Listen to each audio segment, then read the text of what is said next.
एक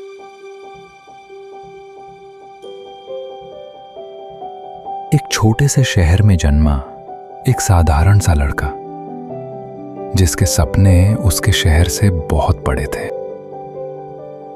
न कोई विरासत, न कोई बड़ा मंच, सिर्फ एक कलम, और उस कलम पर अटूट विश्वास। मध्य प्रदेश के विदिशा की पगडंडियों से विदेश के जगमगाते मंचों तक ये सफर तय हुआ संघर्ष से, समर्पण से और शब्दों से।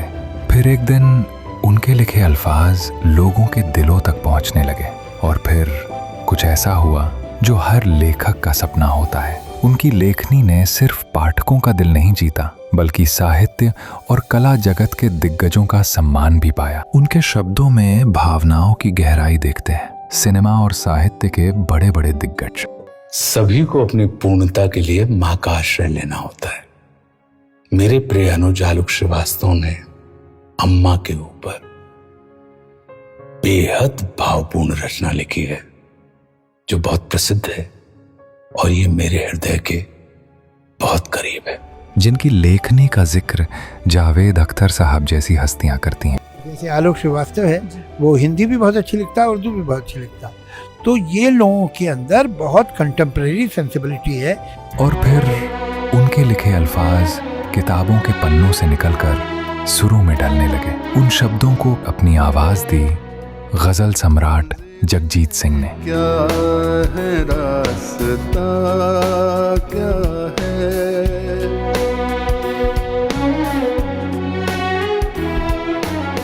और फिर देखते ही देखते उनके लिखे अल्फाज को देश के कई दिग्गजों ने अपनी आवाज दी। लेकिन ये कहानी पुरस्कारों की नहीं है, ये कहानी है उस व्यक्तित्व की जिसने संवाद को जिंदगी का सबसे बड़ा मंत्र बनाया। ये कहानी है आलोक श्रीवास्तव जी की। और आज शब्दों से करोड़ों दिलों को छूने वाली इस महान शख्सियत के साथ संवाद करने का सौभाग्य डिकोडिंग माइम्स को प्राप्त हुआ है। इसके लिए हम स्वयं को सौभाग्यशाली मानते हैं। तो आइए बिना किसी प्रतीक्षा के स्वागत करते हैं हमारे आज के अत्यंत विशेष अतिथि आलोक श्रीवास्तव जी का।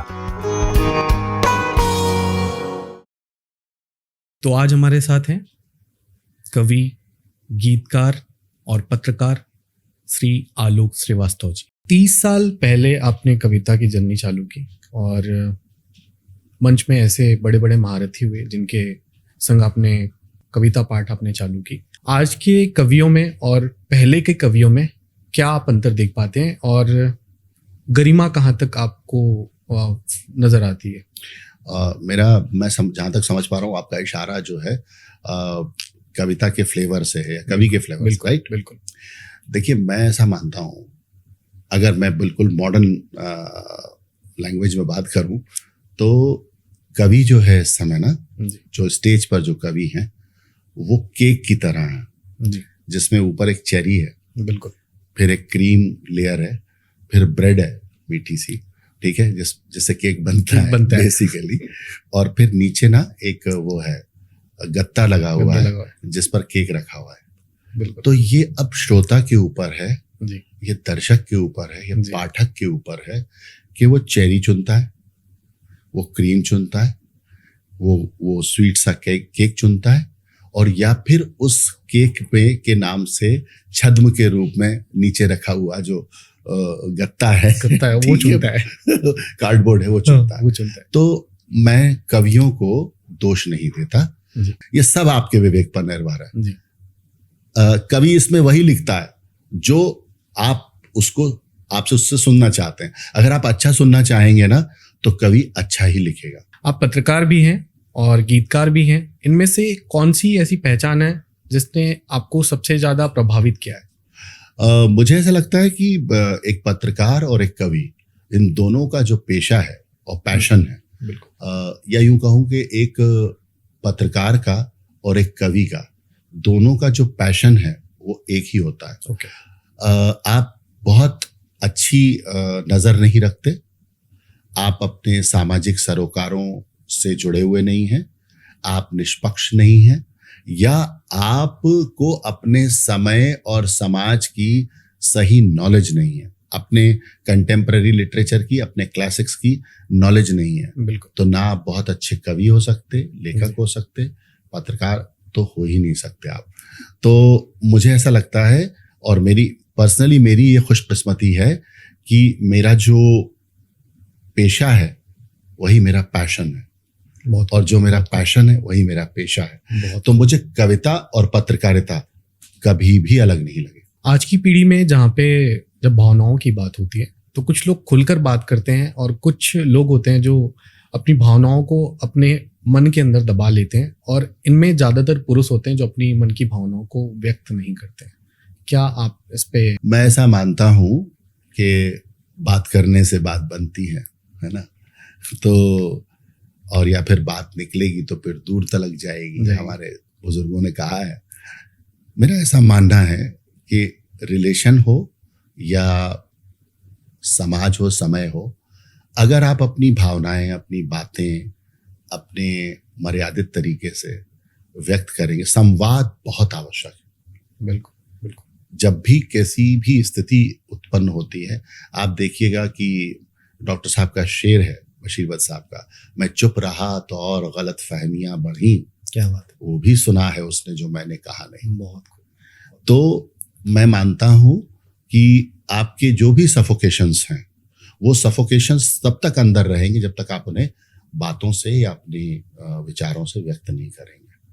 तो हमारे समय की सबसे बड़ी जो कमी है वो ये है कि हमारे बीच में से संवाद गायब होता जा रहा है। संवाद होना मुझे लगता है बहुत लाजमी है। जब भावनाएं व्यक्त करने की बात आती है तो बात पुरुषों की बहुत होती है कि पुरुष जो है वो रो नहीं पाते हैं और वो खुलकर अपनी बातें कह नहीं पाते हैं।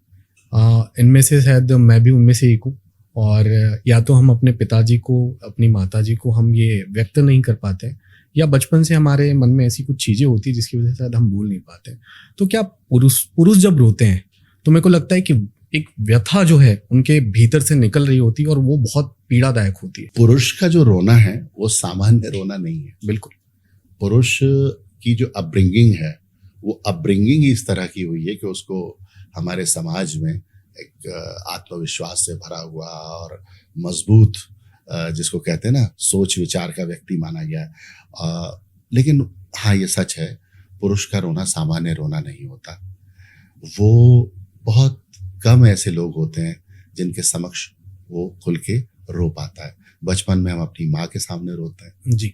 बड़े होते हैं तो हमारी जो फ्रेंड है, बहुत करीबी फ्रेंड है, हम उसके सामने कभी इमोशनल हो जाते हैं, या हम अपनी पत्नी के सामने रो। तो पुरुष के रोने को अगर मैं ऐसे देखूं कि वो एक ना दबी हुई चिंगारी की तरह होता है। बिल्कुल। वो फिर यहाँ पे डॉक्टर साहब याद आ रहे हैं कि मेरे दिल की राख कुरेद मत, इसे मुस्कुरा के हवा न दे, ये चराग फिर भी चराग है, कहीं तेरा हाथ जला न दे। तो अगर आप उसकी भावनाओं को जरा सा भी टच करेंगे ना, तो मेरा ऐसा मानना है कि पुरुष जो है वो स्त्री की तरह ही संवेदनशील होता है। बस वो अपनी भावनाओं को काबू करना उनको उन पर कमांड जानता है। लेकिन ऐसा नहीं है, जब वो रोता है ना तो आसमान फट जाता है। एक जो चीज़ है मैं आपसे पूछना चाहूंगा, रोते हुए पुरुषों को देखना, चाहे वो आपकी प्रेमिका हो। इतने पुरुषों को इतना क्यों रुला रहे हो तुम? उसका रीजन ये क्या है, रीजन क्या है पुरुषों को इतना रुलाने का? क्योंकि इन दिनों सर एक फैक्ट पे आऊंगा इस पे, पुरुषों में आत्महत्या करने की जो संख्या है वो काफी ज्यादा है। अब उसका रीजन डिप्रेशन हो सकता है, फेलियर हो सकता है, वो 1 लाख से भी ज्यादा है जो सुसाइड अटेम्प्ट कर रहे हैं। मैं पोएट हूँ जी, और मेरा एक शेर है, मेरी एक गजल है जो जगजीत जी ने गाई भी और बहुत मकबूल भी हुई उनकी आवाज। मंजिलें क्या हैं, रास्ता क्या है, मंजिलें क्या हैं, रास्ता क्या है, हौसला हो तो फासला क्या है। मेरा ऐसा मानना है अक्षय कि आत्मविश्वास जो है ना वो बाजार में नहीं मिलता जी, वो किसी रिश्ते से नहीं आता जी। वो ये शख्स जो आपके सामने बैठा है अपनी इनिशियल स्टेज में 3 साल डिप्रेशन में रहा है, और इसे डिप्रेशन से निकालने वाला शख्स भी जो है ना वो कोई और नहीं था, ये खुद था, स्वयं। ठीक है। तो हमारे अंदर उदासी भी छुपी हुई है जी, हमारे अंदर खुशी भी छुपी हुई है, हमारे अंदर ब्रह्म भी, हमारे यहाँ तो कहा भी गया ना, हम ब्रह्मास्मि, हमारे अंदर ब्रह्म भी छुपा है, हमारे अंदर राम भी है, और हमारे ये अंदर रावण भी है। जरूरत इस बात की है कि हम एक्सप्लोर किसे करते हैं। हमारे पॉडकास्ट के स्टार्टिंग में बात हुई थी संवाद करने। मैं हमेशा कहता हूं कि संवाद कीजिए, बात कीजिए, बैठिए सामने आके। जो ये हमारी तकनीक आई है, मोबाइल, ये हमारे कम्युनिकेशन का जरिया जरूर है, लेकिन हमारे कम्युनिकेशन को इजी करने का जरिया है। हमारे, अगर मैं ये कहूँ, कोई मुझसे कभी कोई बात होती है और कोई मुझसे कहता है कि इस विषय पर आपसे बात करें, मैं कहता हूँ भाई आओ बैठो बात करते हैं। मैं फोन पे नहीं करता, बिकॉज ऑफ फोन पर आपका ऑरा एक्सचेंज नहीं होता। बिल्कुल। आप किस शख्स से, किस फीलिंग्स के साथ, किस भाव भंगिमा के साथ मुखातिब हैं, ये उस पर डिपेंड करता है। कभी कभी खामोशी भी बोलती है, बिल्कुल सही। और वो खामोशी रूबरू बैठ के ही सुनाई देती है। आप यंग हैं जी, हो सकता है आपकी कोई बहुत अच्छी प्यारी सी मित्र भी हो, आपकी शर्माने की अदा बता रही है कि है भी, तो आप जब उससे बात करते होंगे फोन पर, तो वो फील शायद आप महसूस नहीं करते होंगे जो आप उसके साथ रह के करते हैं, क्योंकि ऑरा जो है वो अट्रैक्ट करता है। नेगेटिव है तो नेगेटिव अट्रैक्शन आता है, आपको नेगेटिविटी आती है, उससे अटैचमेंट आता है। मैं आपको एक छोटा सा एग्जांपल देता हूँ। आप सफर कर रहे हैं, जर्नी कर रहे हैं, फ्लाइट में, ट्रेन में, एक व्यक्ति सामने बैठा हुआ है, उसने जिंदगी में आपका कुछ भी नहीं बिगाड़ा, ठीक है, लेकिन लगता है यार इसको यहां से उठा दो या खुद उड़ जाओ, because of he is negative aura. और जिंदगी में वो शख्स कभी आपसे नहीं मिला जो अचानक आपके सामने आ गया, जैसे आप बैठे हैं मेरे सामने, ठीक है।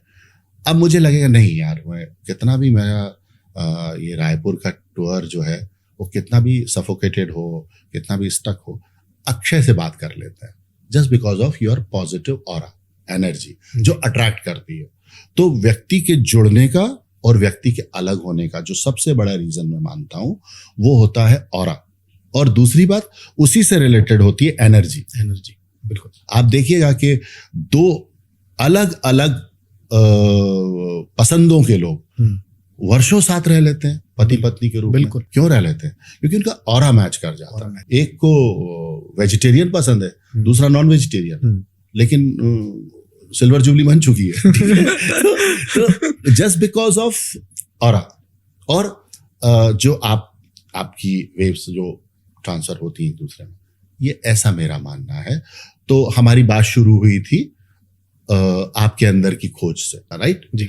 तो मुझे ऐसा लगता है कि ये जो भी इस तरह के केसेस हमारी सोसाइटी में आ रहे हैं, मुझे लगता है कि व्यक्ति को अपने अंदर का जो व्यक्ति है, अपने अंदर की जो पॉजिटिविटी है, उसको निकालना चाहिए बाहर, उसको एक्सप्लोर करना चाहिए।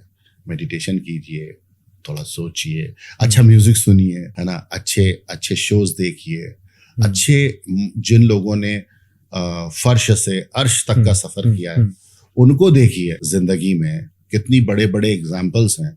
मतलब मिस्टर बच्चन से बड़ा एग्जाम्पल क्या होगा कि बिल्कुल जहां से शुरू किया था वापस वहीं आ गए और फिर वापस शुरू किया, तो आज कहाँ है। तो ऐसे जो लोग हैं, इन लोगों से इंस्पिरेशन लीजिए, प्रेरणा लीजिए। तो मुझे नहीं लगता कि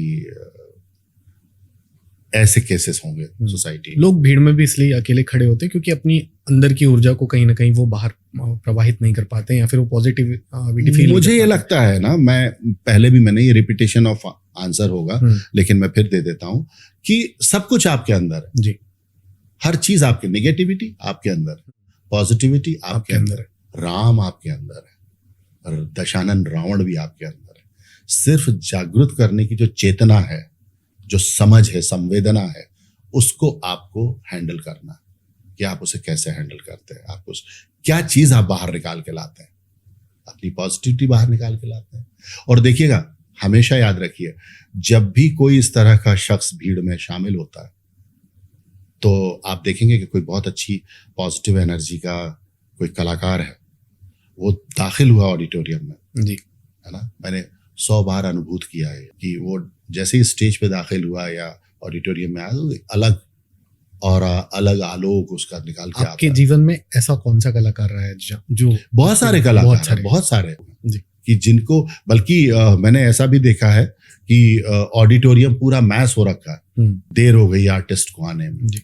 लोग जो है वो इम्पैशन हो रहे हैं, अधैर्य हो रहे हैं, और अचानक से वो आर्टिस्ट आता है और सब कुछ बदल देता है माहौल को।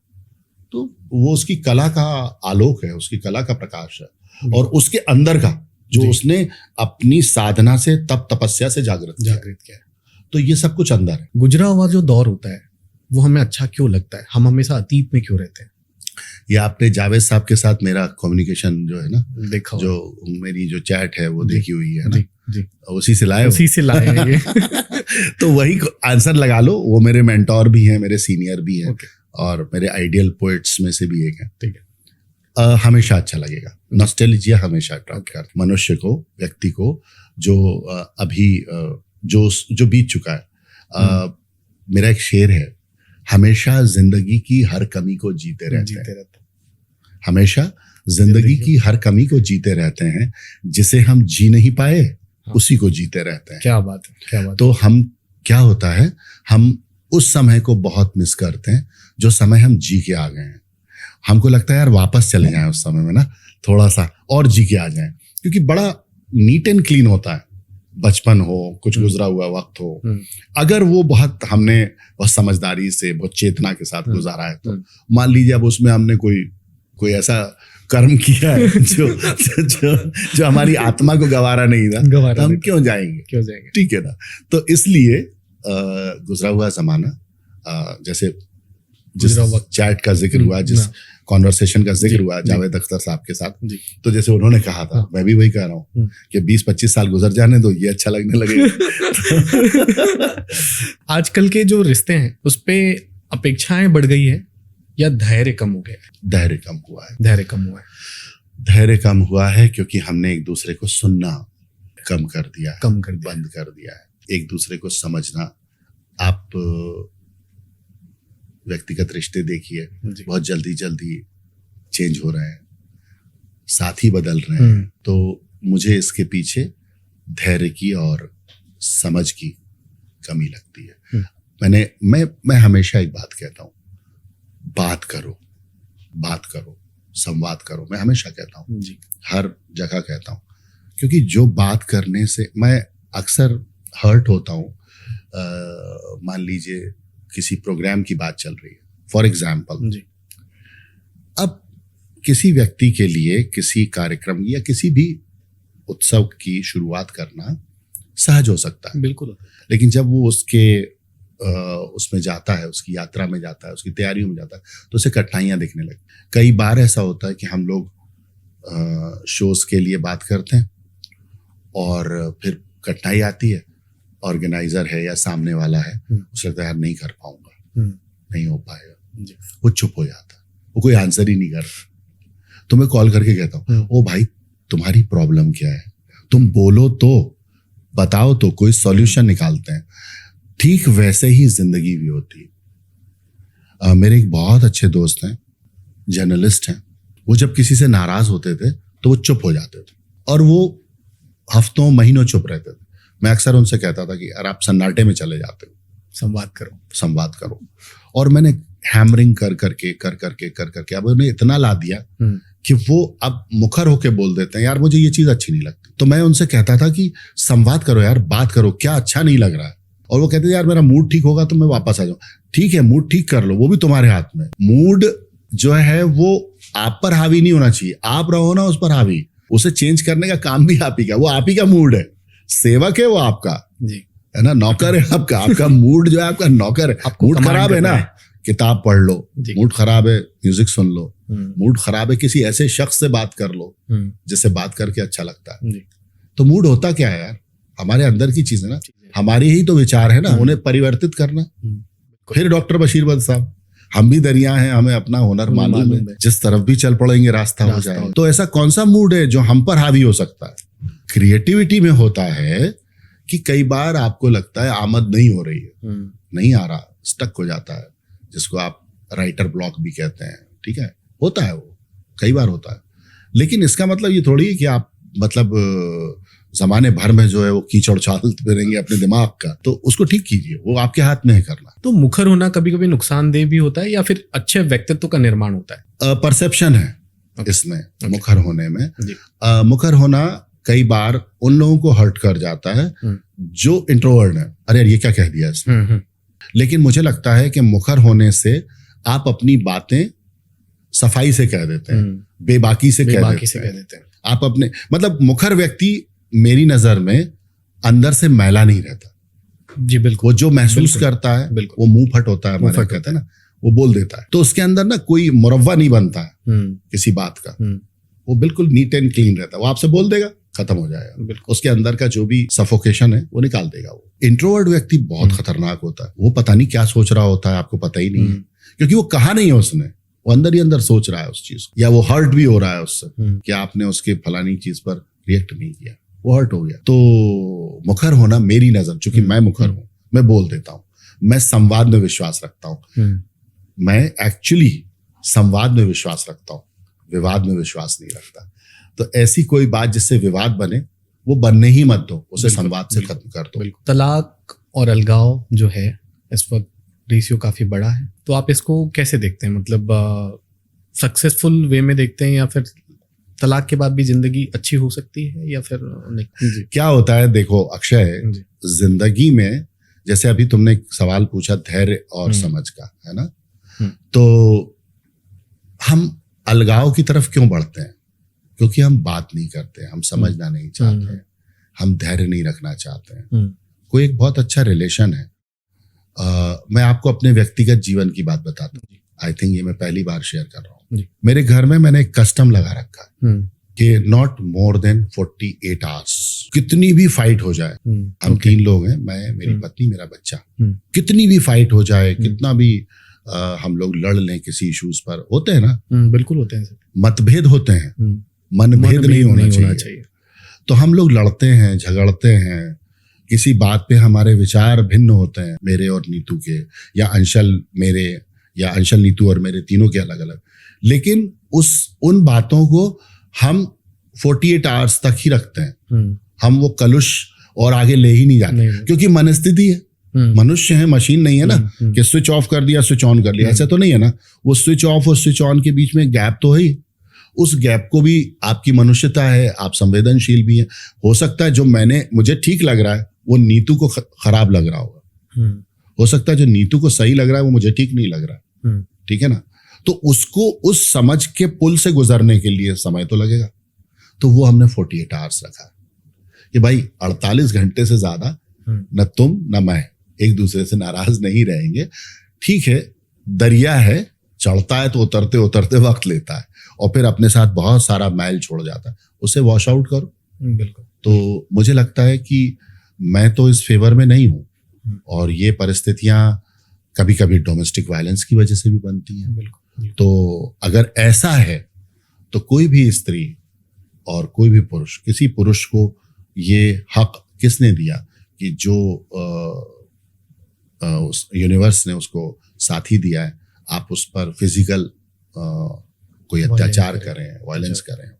तो ये इसके तो मैं फेवर में नहीं हूँ कि अगर आप कोई अगर स्त्री है और वो डोमेस्टिक वायलेंस का मुसलसल शिकार हो रही है, और फिर वो उसके अंदर एक रेवोल्यूशन आ रहा है, उसके अंदर एक क्रांति आ रही है, और उसको लगता है कि नहीं अब तो मैं ये सफोकेशन नहीं बर्दाश्त करूँ, तो मैं उस फेवर में हूँ कि अगर उसका साथी, उसका पार्टनर लगातार उसके साथ अन्याय कर रहा है तो फिर तो उसका फैसला मान्य है। आपने भारत देश के साथ साथ अलग अलग देशों में भी अपनी काव्य मंचन की, और बहुत सारे आप युवाओं से मिलते रहते हैं।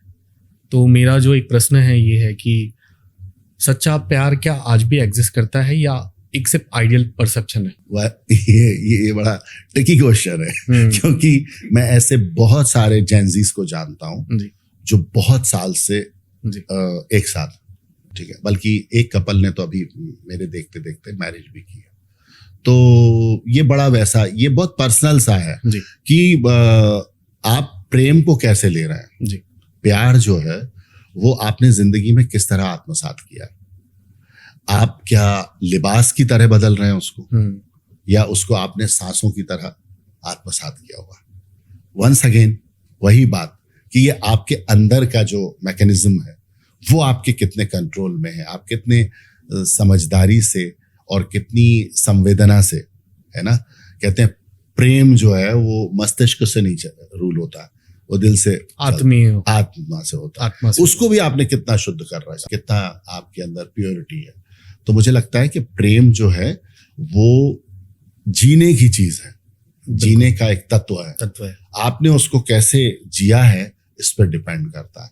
इसीलिए अगर आपने उसको बहुत सतही तौर से लिया है, एक फिजिकल जो है कहिए कि एक अट्रैक्शन है आपके पास, या एक वो दृष्टि है कि हाँ ये अच्छा लग रहा है, तो वो एग्जिस्ट नहीं कर पाएगा।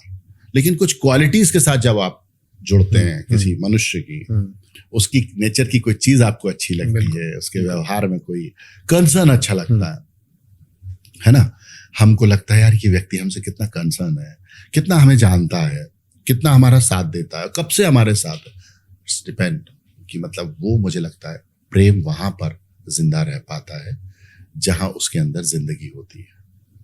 अगर उसके अंदर मैकेनिज्म है तो फिर वो जिंदा नहीं रहेगा। बिल्कुल। आप लव मैरिज और अरेंज मैरिज को कैसे देखते हैं? मतलब क्या एक बेहतर जीवन हो सकता है साथ रहने के लिए? परस्पर सम्मान। ओके, परस्पर सम्मान। हाँ, मैं ऐसा मानता हूं कि आपके जैसा हमने अभी जिक्र किया जी, कि बहुत सारे मतभेद हो सकते हैं, बिल्कुल जरूरी नहीं है। तुमने ये कलर पहना हुआ है, मुझे अच्छा लग रहा है, जी, किसी और को अच्छा नहीं लग रहा, तो मुझे ऐसा लगता है कि रिस्पेक्ट ईच अदर। किसी भी रिश्ते की, चाहे वो वैवाहिक हो या प्रेम हो, जब तक आप उस व्यक्ति के तौर पर जिसने आपको रचा है, बनाया है, गढ़ा है, उसी ने उसको भी बनाया है, गढ़ा है, रचा है, इस चीज को जब तक आप रियलाइज नहीं करेंगे, आप किसी रिश्ते में बहुत लंबे नहीं जा सकते। जी। मेरी नजर में ये है कि अगर आपकी फ्रेंड, आपकी गर्लफ्रेंड, आपकी वाइफ, उसको आप अगर सोशली और पर्सनली रिस्पेक्ट नहीं करते हैं, प्रेम बहुत बात की चीज, प्यार बहुत बात की चीज, सबसे पहले है आदर। आप उसे कैसे प्रस्तुत कर रहे हैं अपने जीवन, जी, अपने जीवन के आसपास उसको कैसे रख रहे हैं, बिल्कुल। उसकी गरिमा, उसकी मर्यादा, उसका जो वकार है, उसे आप कैसे मेंटेन कर रहे हैं एज पर्सन, आप उस रिलेशन में हैं। तो मुझे ऐसा लगता है कि मेरे लिए तो ये सबसे इम्पोर्टेंट है। इंडियन पेरेंट्स की हम अगर बात करते हैं तो बहुत सारे ऐसे पेरेंट्स होते हैं, आप टीयर 2 टीयर 3 सिटीज में आप जब जाते हैं तो प्रेम विवाह को लेके उनके मन के अंदर एक अलग ही धारणा होती है कि प्रेम विवाह नहीं करना है, ये धारणा होती है। तो इस धारणा को इंडिया के अंदर आप कैसे देखते हैं कि प्रेम विवाह होना चाहिए, पेरेंट्स को अलाउ करना चाहिए? देखिए क्या है, पेरेंट्स के बहुत सारे परसेप्शंस हम लोगों के सामने है जी, और पेरेंट्स जो होते हैं जैसे हमारा गुरु, बिल्कुल, वो हमको कुछ भी गलत नहीं सिखाता। बिल्कुल। जितना उसने अध्ययन किया होता है उससे अधिक सिखाने की चेष्टा करता है। तो जो पेरेंट्स हैं वो इसलिए नहीं कि तुम्हारे प्रेम के विरोध में है, वो इसलिए कि वो जानते हैं, उन्हें व्यक्ति की समझ है, उनको ये लगता है कि कहीं कोई फैसला गलत ना हो जाए, उनका फियर होता है। ठीक है, एक बात। दूसरी बात क्या है कि मैंने इसी सोसाइटी में ऐसे पेरेंट्स भी देखे हैं और मैं मिला हूं, और मैं खुद भी उस आइडियोलॉजी को फॉलो करता हूं कि मैं अगर तुम पे ट्रस्ट नहीं करूंगा एज फादर तो तुम ग्रो कैसे करोगे? बिल्कुल, है ना। तो जैसे मैं हमेशा कहता हूं कि व्यक्ति से जुड़ो, अगर अच्छा होगा तो साथ देगा और खराब होगा तो तजुर्बा देगा। बिल्कुल, बहुत खूब। ठीक है ना। तो अब ये जिंदगी तुम्हारी है, तुम्हारे हाथ में है। एज फादर मैं ये सोचता हूं कि भाई मैं तुम्हारे फैसले के साथ हूं, लेकिन देख लेना कि ये फैसला जिस तरह से पेरेंट्स 360 डिग्री सोच के देख के करते हैं, क्या तुम वैसे कर रहे हो? तो मेरा ये मानना है कि प्रेम विवाह के विरोध में मेरे जैसे माता पिता तो नहीं होंगे। हाँ, इस ओर सचेत होंगे, इस ओर चित्त चिंतन चेतना उनकी जागृत होगी कि बच्चे जो फैसला ले रहे हैं वो सही है ना, और वो उससे एक बार पूछ भी लेंगे कि ये जो तुम फैसला ले रहे हो मैं तुम्हारे साथ हूँ, तुम्हारी पसंद के साथ हूँ, तुम्हारे विचार के साथ हूँ, लेकिन तुम एक बार रीथिंक करो कि क्या तुम सही कर रहे हो जी। ये कहना या सोचने के लिए प्रेरित करना, ये तो धर्म बनता है पेरेंट्स का। और बहुत सारे पेरेंट्स मैंने ऐसे देखे हैं जो अपने बच्चों के फैसले के साथ जाते हैं, मगर एक डिस्कशन लाजमी है। ये नहीं कि आप माला पहन के घर में घंटी बजा दी, हाँ पापा आ गए, मैं आ गया। ये नहीं, ये हमारी वो है, ये इस आइडियोलॉजी के साथ मैं नहीं हूं। मैं देखिए इस पूरे पॉडकास्ट में एक बात पता है क्या निकल के अच्छी आ रही है, संवाद करना चाहिए, संवाद, बात करनी चाहिए, मतलब बात करने से बात बनती है। तो हो सकता है कि जो लाइफ पार्टनर आपने अपनी लाइफ के लिए चुना है वो हमें अच्छा नहीं लग रहा, तो आप हमें बताओ कि वो किस दृष्टिकोण से आपके लिए अच्छा नहीं, आपके लिए अच्छा, हमारे लिए नहीं, हम तो गुजर चुके, हम तो बोनस एज में चल रहे हैं। संवाद की कहीं ना कहीं कमी देखते हैं हम लोग अपने पेरेंट्स और बच्चों के बीच में, ये है, वो सब जगह है बिल्कुल। और ये सोशल मीडिया ने तो और खत्म कर दिया। तो वो आप देखें कि जब मेरा बेटा आता है, अभी यहाँ भी आया हो रायपुर मेरा शो करने, तो हम हाँ भाई ये रखा है, हटो इसको हटाओ, चलो बताओ वो ऐसा करना, हम प्रॉपर स्पेस लेते हैं।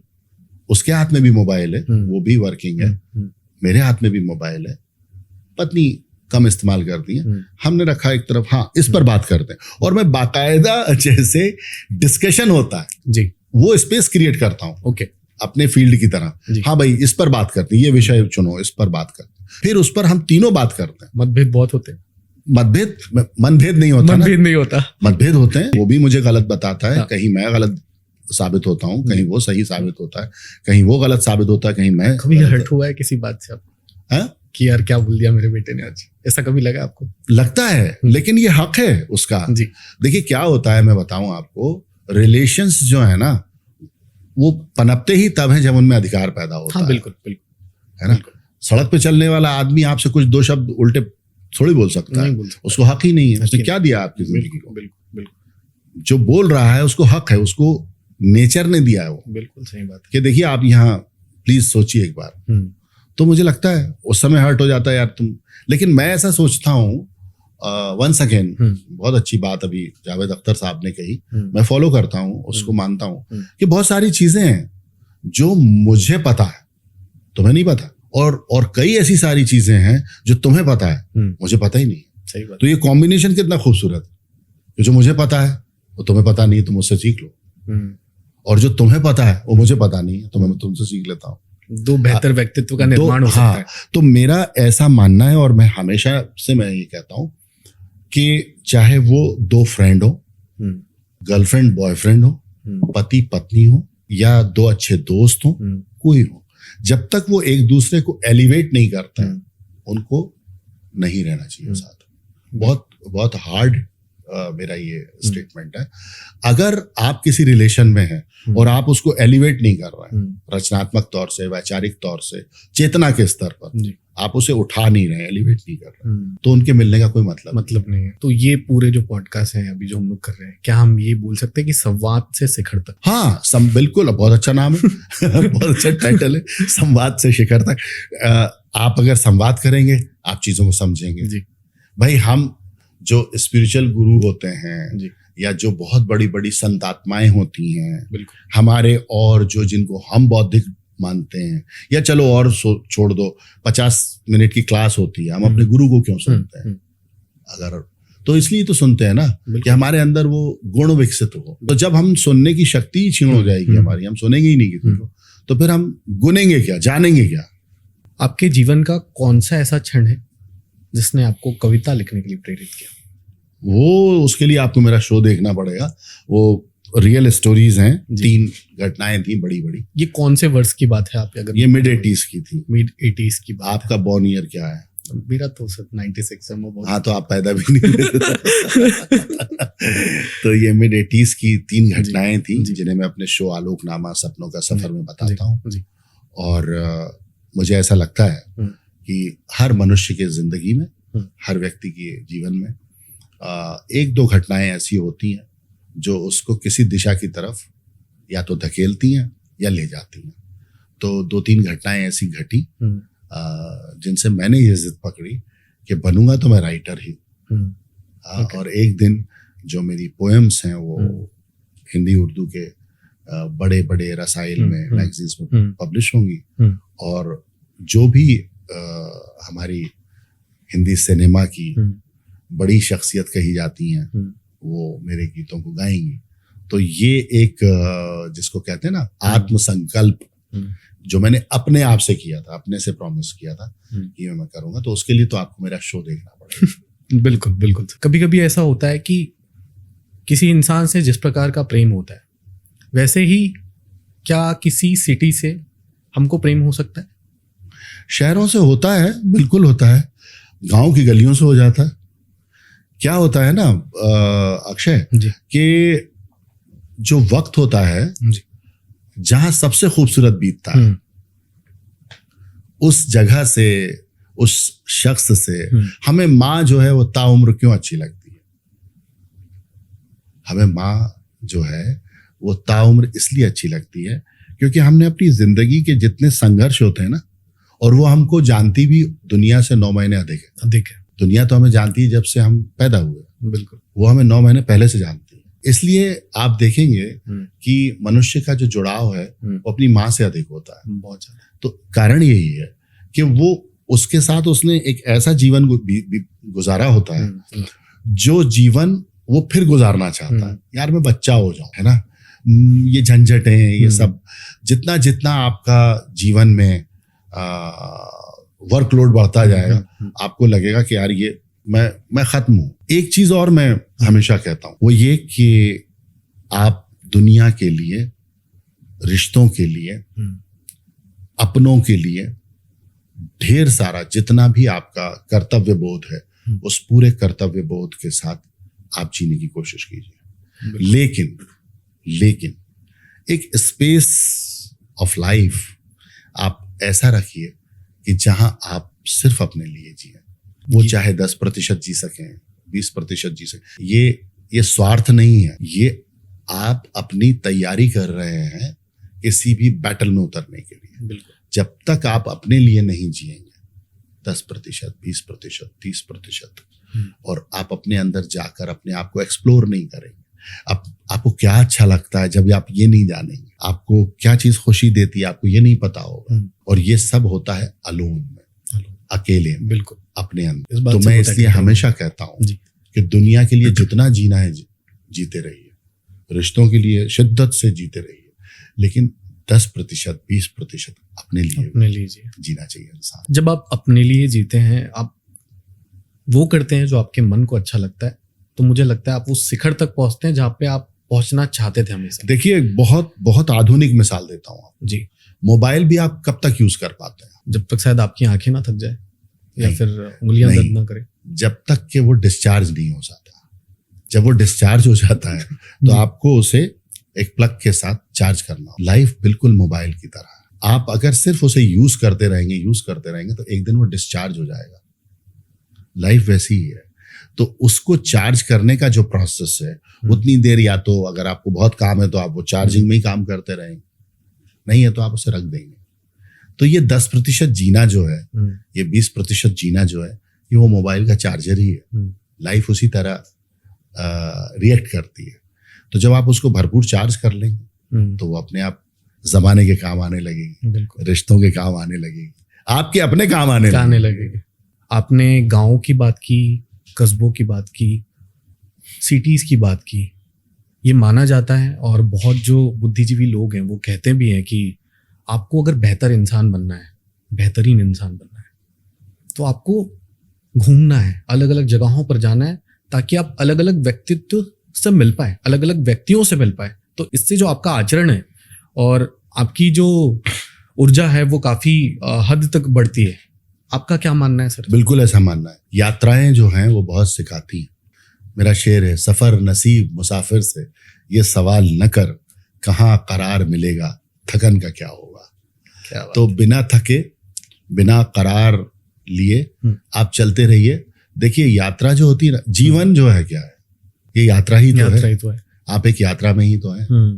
है ना, आप आए हैं, एक यात्रा आरंभ हुई है, यूनिवर्स ने आपको भेजा है या आप चल रहे हैं, और उसके बाद एक यात्रा का समापन जो है जी। लकड़ियों पे हो जाएगा आपकी, तो ठीक है ना, मिट्टी से आए हैं मिट्टी में मिल जाएंगे, अग्नि से आए अग्नि में मिल जाएंगे, जल जल में मिल जाएगा, वायु वायु में मिल जाएगी। तो जिस तरह से जीवन जो है वो अपने आप में गया, हमारे शास्त्र जो है ना वो बहुत संकेत देते हैं, बहुत बहुत संकेत, अगर हम उन्हें समझें सूक्ष्मता से तो हमारा पूरा कल्चर ही हमें बहुत संकेत देता है कि आप एक यात्रा पर निकले, अब उस यात्रा को आपने आकर एक जगह पर विराम दे दिया, आपने रोक लिया उसको, आप रायपुर में रहते हैं, बस अब यहाँ से कहीं निकले नहीं हैं, तो भोपाल में क्या घटित हो रहा है आपको नहीं पता चलेगा, बंबई में क्या घटित हो रहा है आपको नहीं पता, जो बता देगा सोशल मीडिया आज के दौर की जो सहूलत है वो बता देगी तो बता देगी, अदरवाइज आप जब तक उसको खुद एक्सपीरियंस नहीं करेंगे आप एलिवेट कैसे हो। तो आप देखिए कि जो व्यक्ति बहुत कम्युनिकेटेड होता है, बहुत कम्युनिकेशंस में रहता है, बहुत लोगों से इंटरेक्ट करता है ना, बहुत लोगों से मिलता जुलता है, उसके जीवन अनुभव और कम लोगों के संपर्क में आए व्यक्ति के जीवन अनुभव में आपको जमीन आसमान का अंतर मिलेगा, क्योंकि उसने एक्सप्लोर किया है ना, घूमा है, वो यायावरी की है उसने, उसे जगह जगह के लोगों के मिजाज पता है, मौसमों के मिजाज पता है, भोजन पता है उसको, खान पान पता है उसको, पहनावे पता है उसको, तो सोचिए कितना एक्सप्लोर किया उसने। तो अगर आपको भी अपनी लाइफ को एक्सप्लोर करना है तो मुझे लगता है आपको यात्राएं करनी चाहिए। आपके जीवन की ऐसी कौन सी यात्रा थी या कौन सी जगह थी जो आपको सबसे ज्यादा प्रभावित की? ये जीवन, ये पूरी जर्नी जो है आपकी। हाँ, और उसका रीजन है कि मैं ऐसा मानता हूं कि ये जो जीवन आपको मिलता है ये ना पीछे कुछ है ना आगे कुछ है। मैं बहुत ज्यादा स्पिरिचुअल हूँ लेकिन एज वेल एज मैं एथिस्ट भी हूँ। एथिस्ट इस मामले में कि जो है वो यही है, मुझे क्या पता मैं मरने के बाद क्या हो जाऊंगा, मुझे क्या जियो, हाँ मुझे क्या पता कि मैं इस जीवन में आने से पहले क्या था। तो उस आइडियोलॉजी को मैं एथिस्ट की आइडियोलॉजी से देखता हूँ। लेकिन ये जो है ये मेरी, अगर मैं जिस रिलीजन में पैदा हुआ हूँ उसके बिलीव्स पे मैं बिलीव करता हूँ, क्योंकि वो नेचर ने मुझे दिया, बिल्कुल वो यूनिवर्स ने मुझे दिया।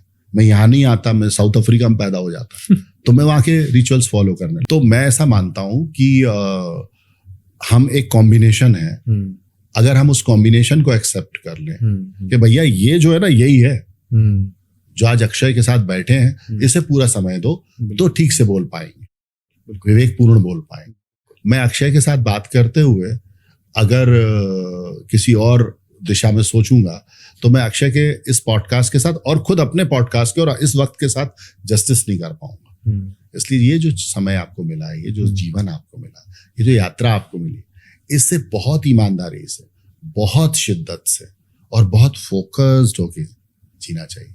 प्रेम जो है समाप्त होता है या रूपांतरित होता है? तुम्हारी शेरवानी प्रेम की खूंटी पे बहुत अटक रही है, क्या चक्कर है? You are in love. मैं एक युवा हूँ जो 29-30 साल का हूँ, तो बहुत सारे क्वेश्चन जो है वो युवाओं से रिलेटेड है। क्या सवाल है, फिर से करो। सवाल यही है कि प्रेम समाप्त हो जाता है या रूपांतरित होता है? बहुत प्यारा क्वेश्चन है ये। देखो क्या होता है ना, अगर प्रेम सच्चा है, और मैं एक बात हमेशा मानता हूं और कहता हूं, ये मैंने लिखी भी है कहीं, तुम्हारी जो एजेंसी है उसने उसका बड़ा प्यारा सा क्रिएटिव भी बनाया था, तुम्ही ने शायद ये क्रिएटिव बनाया था, राइट? और कितना ये जो बात मैंने कही कि कोई रिश्ता अपनी चमक खो भी दे तो भी हमें चाहिए कि हम उसके चमक भरे दिनों की याद कर उसकी इज्जत करें, ना कि अपनी बेदिली से उसे और बेरंग करें। बहुत खूब। तो मैं ऐसा सोचता हूं कि जो अच्छा वक्त है उस अच्छे वक्त से प्यार कीजिए। जो बुरा आ गया, आपकी डेस्टिनी में रहा होगा, आपके प्रारब्ध में रहा होगा, इस यूनिवर्स को एक्सेप्टेड नहीं होगा, तो उसको अपने बातों से, संवाद से, एक दूसरे पर ब्लेम गेम करने से उसमें बदमज़गी मत लाइए। हमें ये देखना चाहिए कि उस प्रेम को जो हमने जिया है वो वक्फा कितना खूबसूरत था, वो कितना प्यारा था जब हम प्रेम में थे। तो प्रेम वही है ना, एक गीत भी है, बहुत प्यारा गीत है, वो अफसाना जिसे अंजाम तक, साहिर का गीत है, वो अफसाना जिसे अंजाम तक लाना ना हो मुमकिन, उसे एक खूबसूरत मोड़ देकर छोड़ना अच्छा, चलो एक बार फिर से अजनबी बन जाए हम दोनों।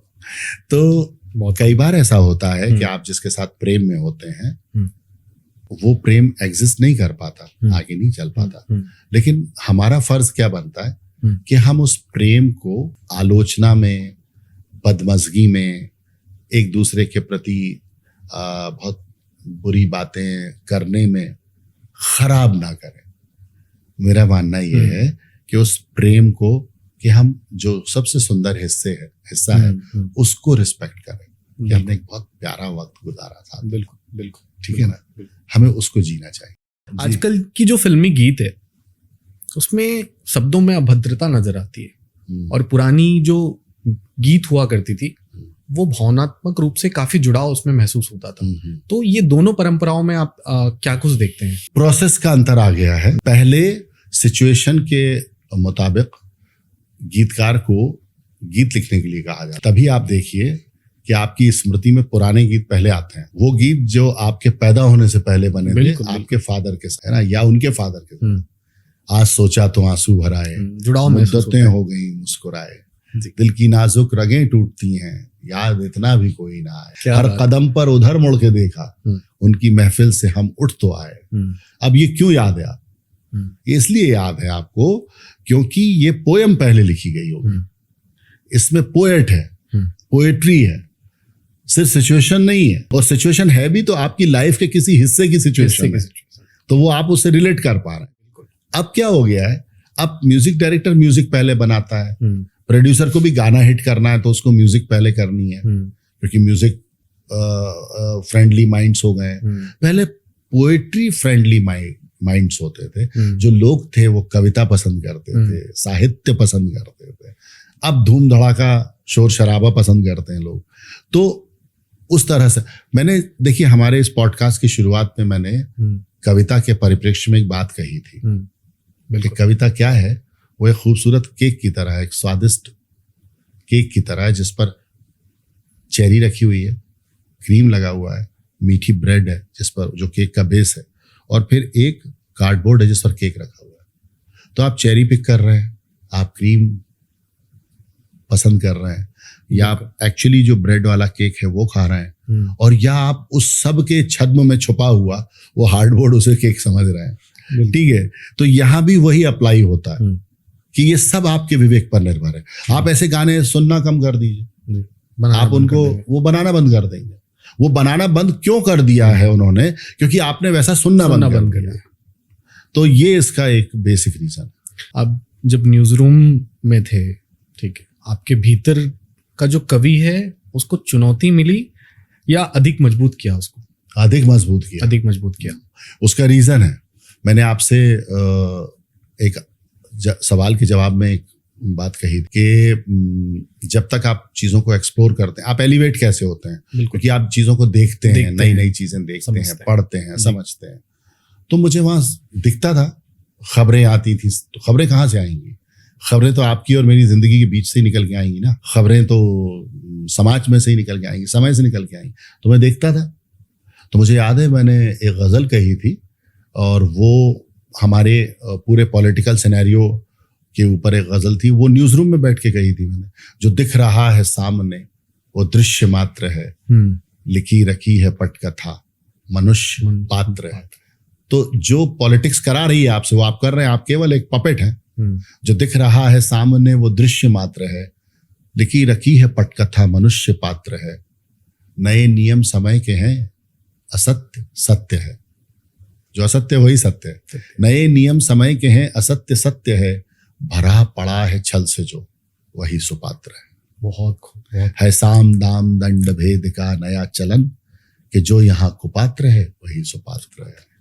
विचारशील मुग्ध हैं कथित प्रसिद्धि पर। आप बहुत जल्दी किसी से इंप्रेस हो जाते हैं, आप देखते ही नहीं कि उसकी डेप्थ क्या है। विचारशील मुग्ध हैं कथित प्रसिद्धि पर, विचित्र है समय विवेक शून्य मात्र है। और घिरा हुआ है पार्थ पुत्र चक्रव्यूह में, असत्य सात और सत्य एकमात्र है। बहुत। और इसी में अपनी पहचान का एक शेर कि कहीं कबीर सूर की, कहीं नजीर की, परंपरा से धन्य ये गजल का छात्र है। बहुत खूब। गजल की छात्रा आपने बात की, इन दिनों आपने सोशल मीडिया पे एक तस्वीर डाली थी बशीर बद्र साहब के साथ। उस तस्वीर का जिक्र मैं आपसे कुछ सुनना चाहूँगा। आपके लिए बशीर बद्र साहब क्या थे? देखिए क्या होता है कि आपके जीवन में ना कुछ शख्सियात आती हैं जिस दिशा में आप काम करते हैं। जी। अगर आप संगीतज्ञ हैं तो यूनिवर्स आपको ऐसे लोगों से जोड़ता है, मिलवाता है, जी। जो आपको कुछ सिखा कर जाते हैं। तो चाहे मैं वहां से शुरू करूंगा सिलसिला कि मैं हमेशा एक बात कहता हूं, फिर कह रहा हूं कि मैं उन कम खुशकिस्मत लोगों में हूं जिन्होंने जिन लोगों को पढ़ पढ़ कर लिखना सीखा, जब लिखने लगे तो उन्हीं के साथ पढ़ा, बहुत खूब। मंच साझा किया। जो आपका पहला सवाल भी था जी। कि गैलेक्सी ऑफ पोएट्स हुआ करते थे, जी। तो हमने बचपन में गुलजार साहब को पढ़ा। तो एक वक्त ये आया कि न्यूयॉर्क में उनके साथ पढ़ने का मौका मिला वर्ल्ड हिंदी कॉन्फ्रेंस में। हमने बशीर बद्र साहब को पढ़ा तो उनकी निजामत में, उनकी सदारत में कई कई मुशायरे पढ़े। हमने जावेद अख्तर साहब को पढ़ा तो उनके साथ हमें अमेरिका जैसे टूर का मौका मिला, लगभग 2 महीने का, और 10-15 मुशायरे पढ़ने का मौका मिला।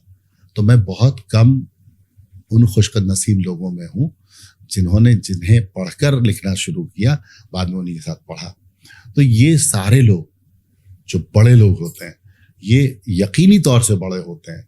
और ये देखिए, एक बड़ी अच्छी बात मैं आपको बताऊं, एक जो पिता होता है ना, वो अपने शिशु को झुककर उठाता है, उठा के ऐसे कर देता है, यानी अपने से भी ऊपर कर देता है। बहुत खूब। बड़े लोग वैसे ही होते हैं, वो झुकते हैं और झुक के अपने से छोटों को ऐसे उठा के ऊपर कर देते हैं।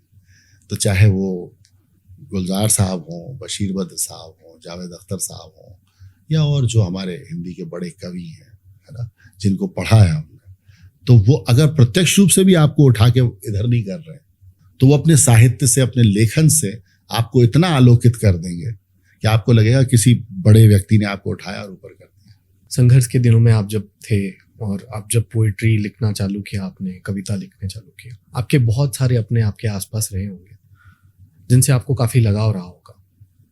तो आपका भी एक सपना रहा होगा कि आप जब उस मुकाम पे पहुंचे जहाँ पे आज हैं आप, और अभी ऐसा लगता है कि वो लोग आपके साथ अभी नहीं हैं या कुछ लोगों को आपने खो दिया है, उसकी पीड़ा क्या होती है सर? देखिए क्या होता है, ये हर जीवन का सच है। जब आपके अंदर बहुत शोर होता है तो बाहर बहुत खामोशी होती है ना। और जब बाहर बहुत शोर हो जाता है, तालियों का, प्रोत्साहन का, तो अंदर बहुत खामोशी हो जाती है, ठहराव हो जाता है। जो लोग आपके साथ चलते हैं वो भी अपनी एक यात्रा कर रहे होते हैं, है ना। हमारे जीवन में, जगत में हम कितने ही चौराहे देखते हैं, वो आते हैं, एक दूसरे को क्रॉस करते हैं और निकल जाते हैं। तो मुझे ऐसा लगता है कि जो भी आपसे जुड़ा है, कितने भी वक्फे के लिए, कितने भी समय के लिए, वो एक पात्र था आपके जीवन का, जिसे उस समय आना था आपके जीवन में और रहना था। उन्हीं में से आप एक ऐसा पात्र चुनते हैं जो आपके साथ जीवन भर चलता है। तो वो, मुझे ऐसा लगता है कि कहीं ना कहीं वो प्रारब्ध में लिखे होते हैं, वो आएंगे। मैंने कहा था ना आपसे कि लोगों से जुड़िए, अच्छे होंगे तो साथ देंगे, बुरे होंगे तो तजुर्बा देंगे, कुछ ना कुछ देके जरूर जाएंगे। तो मेरा एक शेर है कि सफलता के सफर में तो कहाँ फुर्सत की कुछ सोचें, सफलता के सफर में तो कहाँ फुर्सत की कुछ सोचें, मगर जब चोट लगती है मुकद्दर याद आता है। तो आप सफलता के सफर में बहुत नहीं सोचते हैं आपके आसपास कौन है, क्या है, कैसे। कुछ होते हैं वही चेरी ऑन केक जिसको आप चुन लेते हैं, ये रहेगा, ठीक है ना। आप पीछे देख रहे हैं नीतू की तरफ ना, तो ऐसे आप चुन लेते हैं लोगों को, ठीक है, कि ये हैं। अब भले हैं हम उनके लिए बुरे हैं, वो हमारे लिए भले हैं, बुरे हैं, लेकिन वो हैं, तो वो आपके साथ चलते हैं, एग्जिस्ट करते हैं आपकी लाइफ में। ठीक वैसे ही कुछ लोग होते हैं जो आपके दिनों में वो यात्रा के पड़ाव होते हैं, और जो साथ रहते हैं वो यात्रा की मंजिल होते हैं। आपने जो शिव तांडव स्रोत है, आपने उसको हिंदी में भावानुवाद किया है, और आशुतोष राणा जी ने अपनी आवाज़ दी है और उस आवाज़ को भारत देश ने बहुत ज़्यादा सुना है और बहुत अकेले भारत में नहीं, पूरी मतलब दुनिया में बहुत सुना दुनिया गया में बहुत सुना मैं है। आपकी बात कंप्लीट कर लेता जी, हूँ, सॉरी टू इंटरप्ट जी। यू, कि वो जो रचना है, हम्म। मैं हमेशा एक बात कहता हूँ, वो आशु भैया जो, जिनको मैं आदर से भैया कहता हूँ, आशुतोष राणा जी जो हमारे जी। समय के प्रसिद्ध जी।